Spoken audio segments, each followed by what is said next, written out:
Hi അസ്സാം വലൈക്കും, welcome to my YouTube channel. അപ്പോൾ ഇന്നത്തെ റെസിപ്പി എന്ന് പറയുമ്പോഴേ ഒരു സ്പെഷ്യൽ റെസിപ്പിയാണ് കേട്ടോ. ഈ ഒറ്റൊരു മീൻകറി മാത്രം മതി കേട്ടോ ഒരു പാത്രം ചോറ് കഴിക്കാൻ. അപ്പോൾ ഇതെങ്ങനെയാണ് തയ്യാറാക്കുന്നതെന്ന് നോക്കാം, നമുക്ക് വീഡിയോയിലേക്ക് പോകാം. അപ്പോൾ നമ്മുടെ സ്പെഷ്യൽ മീൻകറി വെക്കുന്നത് ഞാൻ ചട്ടിയിലാണേ. മീൻകറി എപ്പോൾ വെച്ചാലും അത് ചട്ടിയിൽ വെക്കുന്നത് തന്നെയാണ് ടേസ്റ്റ് കൂടുതൽ. അപ്പോൾ നമ്മുടെ ചട്ടിയെല്ലാം റെഡി ആയിട്ടുണ്ട്. ചട്ടി ചൂടായപ്പോൾ ഞാനൊരു 3 ടേബിൾ സ്പൂൺ വെളിച്ചെണ്ണയാണ് ഒഴിച്ചു കൊടുത്തത് കേട്ടോ. വെളിച്ചെണ്ണ തന്നെയാണ് ടേസ്റ്റ്. 1/2 ടീസ്പൂൺ കടുകും 1/2 ടീസ്പൂൺ ഉലുവയുമാണ് ചേർത്ത് കൊടുക്കുന്നത്. ഒരു ചെറിയ കഷ്ണം ഇഞ്ചി ഞാൻ ചെറുതായിട്ട് അരിഞ്ഞതാണ് കേട്ടോ. ഇനി ഒരു 5-6 അല്ലി വെളുത്തുള്ളി നീളത്തിന് അരിഞ്ഞെടുത്തതാണ് കേട്ടോ. നന്നായിട്ടൊന്ന് മിക്സ് ചെയ്ത് കൊടുക്കണം കേട്ടോ. ഇനി ചേർത്ത് കൊടുക്കുന്നത് ചെറിയ ഉള്ളിയാണ് കേട്ടോ. ഇതിൽ സവാളയുടെ ആവശ്യമില്ല, ചെറിയ ഉള്ളിയാണ് ടേസ്റ്റ് കേട്ടോ. ഒരു 12 ചെറിയ ഉള്ളിയാണ് ഞാൻ എടുത്തേക്കുന്നത്. ഇനി ചേർത്ത് കൊടുക്കുന്നത് പച്ചമുളകാണ് കേട്ടോ. അത് ഞാനൊരു 3 പച്ചമുളകാണ് എടുത്തേക്കുന്നത്. നമുക്കിതൊന്ന് നന്നായിട്ട് മിക്സ് ചെയ്ത് കൊടുക്കാമേ. ഇതൊന്ന് ആ ഉള്ളിയൊക്കെ ഒന്ന് വെന്ത് വരട്ടെ. ഇനി കുറച്ച് കറിവേപ്പിലയും കൂടി ഇട്ട് കൊടുക്കാമേ. ഇനി തക്കാളി ചേർത്ത് കൊടുക്കാം. 2 മീഡിയം ലെവൽ തക്കാളിയാണ് ഞാൻ എടുത്തേക്കുന്നത് കേട്ടോ. ഇനി ഇതൊന്ന് നന്നായിട്ടൊന്ന് മിക്സ് ചെയ്ത് കൊടുക്കാം കേട്ടോ. ഇപ്പോൾ തക്കാളിയൊക്കെ വെന്ത് ആ വെള്ളമൊക്കെ ഒന്ന് വറ്റി. ഇനി നമുക്ക് മസാലകൾ ചേർത്ത് കൊടുക്കാം. ഞാനൊരു 3 ടീസ്പൂൺ മുളക് പൊടിയാണ് ചേർത്ത് കൊടുക്കുന്നത് കേട്ടോ. നല്ല എരി വേണമെന്നവർക്ക് 1 ടീസ്പൂണും കൂടി ചേർത്ത് കൊടുക്കാം. അല്ല ഓവർ എരിയൊന്നും വേണ്ട എങ്കിൽ ഒരു 2 ടീസ്പൂൺ ആയാലും മതി കേട്ടോ. ഇനി ചേർത്ത് കൊടുക്കുന്നത് മല്ലിപ്പൊടിയാണ്. അതൊരു 1.25 ടീസ്പൂൺ മല്ലിപ്പൊടിയാണ് ഞാൻ ചേർത്ത് കൊടുക്കുന്നത്.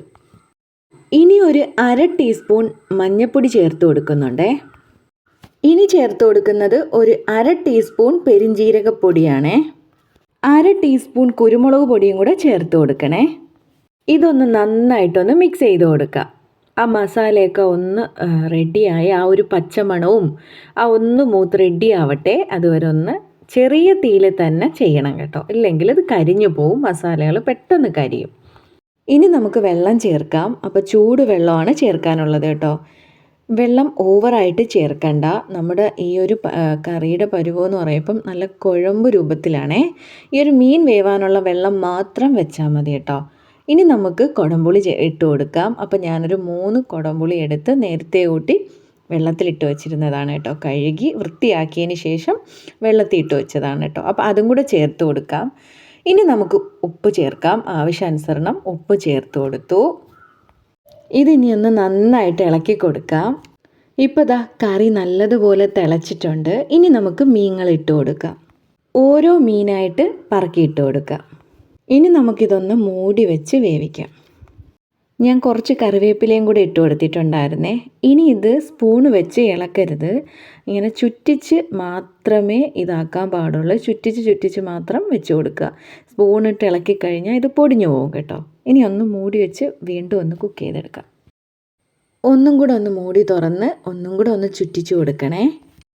ഇപ്പം നമ്മുടെ കറിയുടെ ഒരു പരുവം കണ്ടില്ലേ, റെഡി ആയിട്ടുണ്ട് കേട്ടോ. നല്ല വറ്റി നല്ല കുറുവി ഇരിപ്പുണ്ടേ. ഇതാണ് അതിൻ്റെ ഒരു പരുവം കേട്ടോ. അപ്പോൾ നമ്മുടെ അയല മീൻകറി റെഡി ആയിട്ടുണ്ട് കേട്ടോ. മീൻകറി വെച്ചൊരു 4-5 മണിക്കൂർ കഴിഞ്ഞിട്ട് എടുക്കപ്പോഴാണ് അതിൻ്റെ ടേസ്റ്റ് അറിയാൻ പറ്റുന്നത് കേട്ടോ. അടിപൊളി ടേസ്റ്റ് ആയിരിക്കും. ആ മീൻകറി പിറ്റന്നാണ് എടുക്കുന്നതെങ്കിലോ അതിനേക്കാളും അടിപൊളിയായിരിക്കും. അപ്പോൾ എല്ലാവരും ഒന്നത് ട്രൈ ചെയ്ത് നോക്കണം കേട്ടോ. അടിപൊളി ടേസ്റ്റി ആയിട്ടുള്ളൊരു മീൻകറിയാണേ. അപ്പോൾ എല്ലാവരും ഇതിൻ്റെ അഭിപ്രായങ്ങളൊക്കെ ഒന്ന് കമൻറ്റ് ബോക്സിൽ അറിയിക്കണേ. അപ്പോൾ ഇത്രയേ ഉള്ളൂ നമ്മുടെ ഇന്നത്തെ വീഡിയോ. ഇഷ്ടപ്പെട്ടാൽ ഒന്ന് സപ്പോർട്ട് ചെയ്യുക, സബ്സ്ക്രൈബ് ചെയ്യുക, ലൈക്ക് ചെയ്യുക, കമൻറ്റ് ചെയ്യുക, ഷെയർ ചെയ്യുക. അപ്പോൾ ശരി, ടാറ്റ, ബൈ ബൈ, സീ യു, അസ്സലാമു അലൈക്കും.